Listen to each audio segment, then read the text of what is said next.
Königsberg is the name for a former German city that is now Kaliningrad, Russia. Founded in 1255 on the site of an old Prussian settlement, the city survived a devastating plague and conquest by Napoleon Bonaparte in the 18th century, leading to a thriving community that leveraged its rivers to create an industrial powerhouse of civilization. During this time, its noteworthy waterways drew the attention of the most prolific mathematician of all time, Leonhard Euler. While studying a map of the region, he landed upon this intriguing question.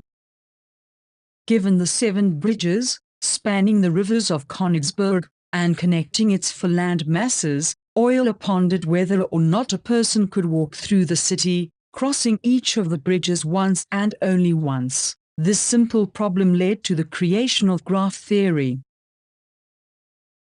Here is one attempt at solving Euler's Königsberg Bridge problem. Drafts. Take a few minutes to try to find a winning path. Graphs are pictorial representations of relationships between objects. The objects are called vertices. The connective relationships are denoted edges.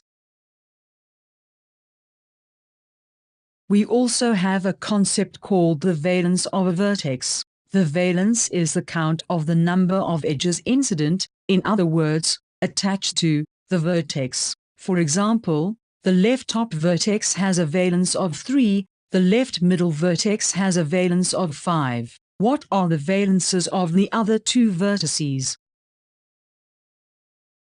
Another term that we need to learn refers to when the same 2 vertices are joined by 2 or more edges. These are called parallel edges.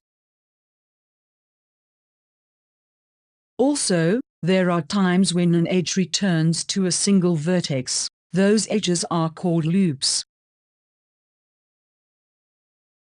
It is important to recognize that each loop contributes a count of 2, added to the valence of the vertex.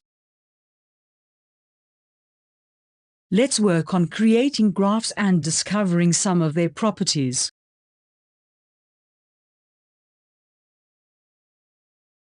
Here is a graph with 7 vertices and with 12 edges.